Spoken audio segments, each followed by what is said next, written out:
Julien, vous nous appelez parce que vous vouliez réagir au propos de Valérie Pécresse qui a Oui. dit qu'il fallait ressortir le Karcher. Je vais la citer d'abord très précisément pour qu'on sache de quoi il s'agit. Elle dit, et elle était hier dans le Vaucluse, elle sera aujourd'hui dans les Bouches-du-Rhône, elle dit il faut ressortir le Karcher, il a été remis à la cave par François Hollande et Emmanuel Macron depuis 10 ans.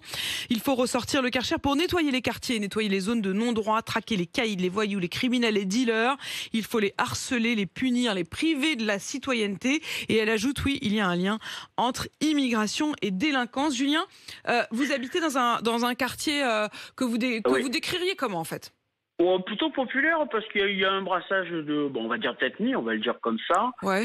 Moi, j'ai grandi quand même dans un village bourgeois. J'ai grandi à Palavas, mais quand j'ai voulu acheter, c'était trop cher. Donc, du coup, j'ai acheté à Montpellier. Voilà. Ouais.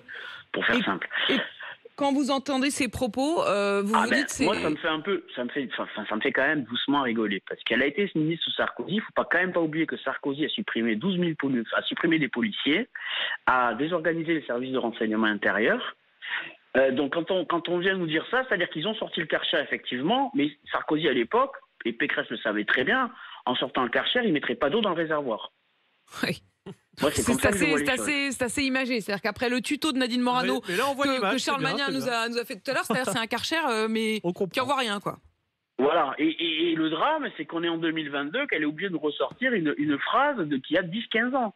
C'est-à-dire qu'elle est incapable de repenser une politique sécuritaire appliquée à l'année 2022. Vous allez voter qui, Julien, si je peux me permettre? Alors moi, j'avais voté Emmanuel Macron déjà la première fois. Alors pas parce que c'était Macron, pas parce qu'il était banquier, encore moins parce qu'il était la reine, mais juste parce que pour moi, c'est un mec qui a mon âge. Il a 40 ans. Ouais. Et je voulais qu'on en finisse avec cette idéologie mortifère issue des 30 Glorieuses, où on n'arrête pas de nous prôner le c'était mieux avant. Sauf que c'est pas du tout le même monde. Le monde a changé. Voilà, il n'y a pas la même conjoncture économique. Enfin, c'était voilà. Et cette fois-ci? Eh ben, je pense que je vais revoter pour lui.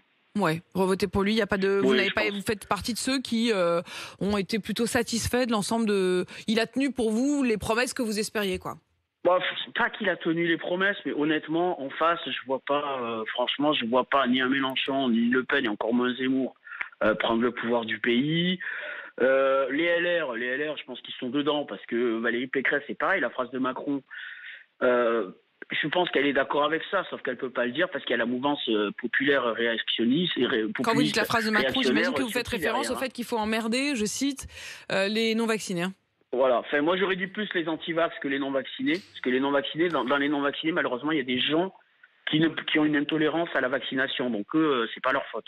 Ouais, et ceux-là se sont sentis visés, tous ceux qui étaient un peu les indécis, les craintifs, mais qui n'étaient pas forcément des militants contre le vaccin. Julien, merci de votre témoignage. Bonne journée à vous à Montpellier. Il fait beau ou c'est aussi le désastre que nous décrit... Moi, je vais partir au boulot, il fait encore nuit, le soleil s'est pas encore levé. Vous êtes infirmier, hein?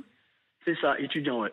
Étudiant infirmier encore. Ouais, jusqu'à quand? Quand est-ce que ça y est, vous serez vraiment officiellement infirmier? Alors il me reste 2 ans encore. Hein. Ouais, c'est encore un peu de temps, mais j'imagine que vous faites déjà beaucoup. Merci Julien d'être venu témoigner ce matin. Julien qui estime que cette histoire de Karcher, en fait, c'est pas tant le mot qui le choque, c'est l'idée aussi de ressortir toujours les vieilles formules.